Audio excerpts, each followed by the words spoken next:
Hello and welcome to, our first edition of the Auburn recruiting show on AL.com. I'm Nick Alvarez, a recruiting reporter for Alabama Media Group behind the scenes. We have the great Patrick Greenfield, a social media and video producer for the sports side here. And today we're going to try to give a rundown of what the show is going to look like and also break down a little bit of Bryan Harsin's current 2023 recruiting class. There's been a lot of speculation about the program in general, but overall, the recruiting class is kind of looking in okay shape, I guess, for everything Auburn's dealt with. They currently have 8 commits. And real quick, as we kind of look in the show, I want to plug our sponsor, Inline Lighting. Thanks to them. And if you Auburn fans have any questions, feel free to drop them in the chat. Feel free to reach out to us on Twitter or social media or drop on the comment section below on the YouTube video. So we're gonna look at Auburn's class. Then we're gonna highlight a specific recruit this week. We have Montgomery Catholic running back Jeremiah Cobb, and then we're gonna, in the future answer some of your questions. But we have a few loaded and ready to go for this first episode. So when you look at Auburn's class, you have 8 commits, 7 4 stars.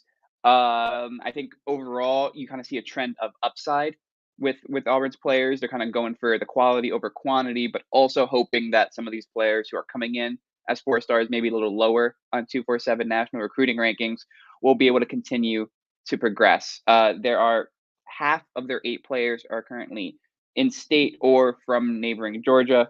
They you look at some of the names offensively, it's hard to not get a little bit excited. Jeremiah Cobb is the best running back in Alabama in a loaded in-state class. Carmelo English, the best receiver in a loaded in-state class. Braden Joyner is one of their first recruits. I think they got him on New Year's Day, and he's a offensive lineman that people are really excited about. And on the defensive side, you see that they looked locally for their 2 defensive backs, Terrence Love from Georgia and J.C. Hart from Lochapoka.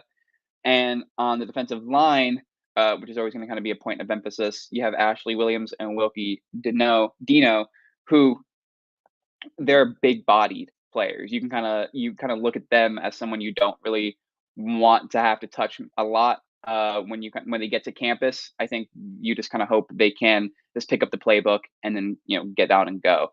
I think Auburn's class overall, it's hard not to talk about the kind of what's been going around Auburn general in the program for the last couple of months, whether it be the inquiry into Harsin's program or whether it be the recent departure of Allen Green.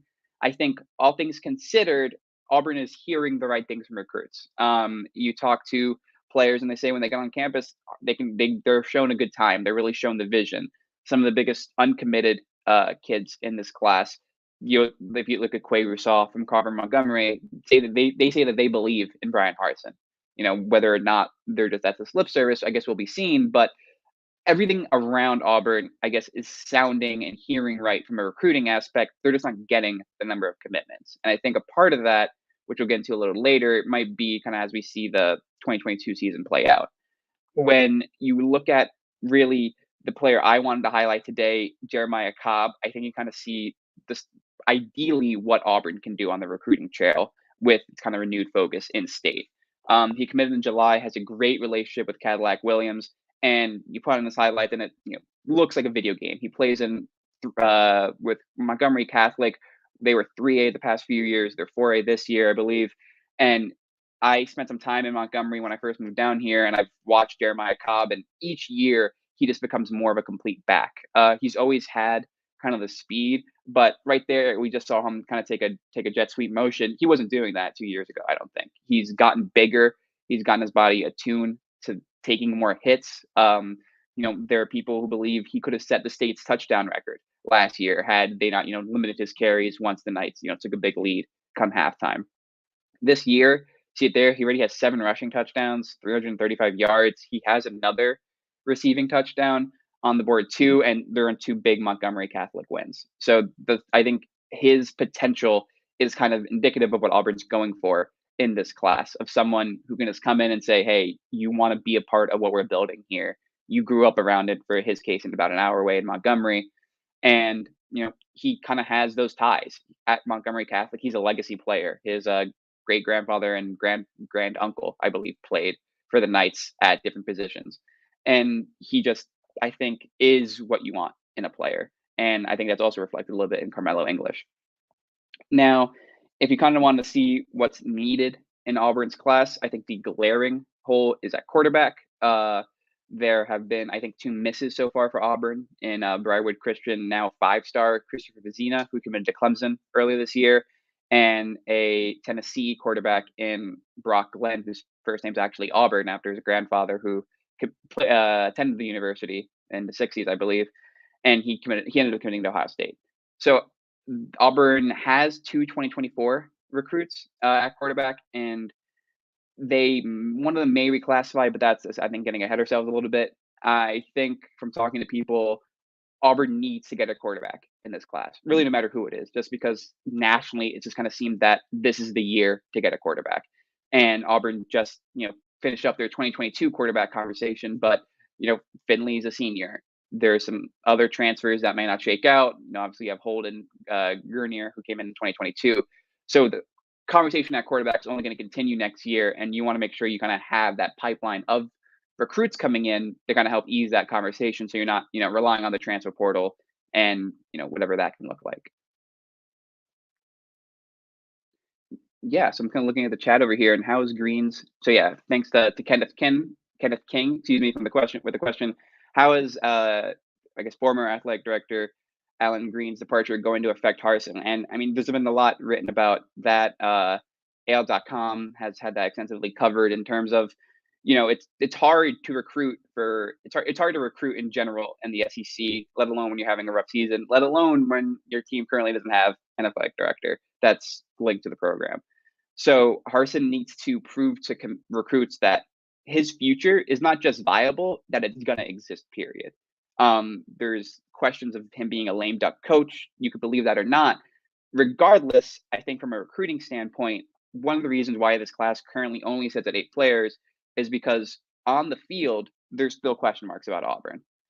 That you want to see what they look like. You want to see if they can prove, hey, this is what we're going to do. I've heard from a few offensive recruits who ended up not going to Auburn that they had a few questions kind of about the game plan, what's going to look like.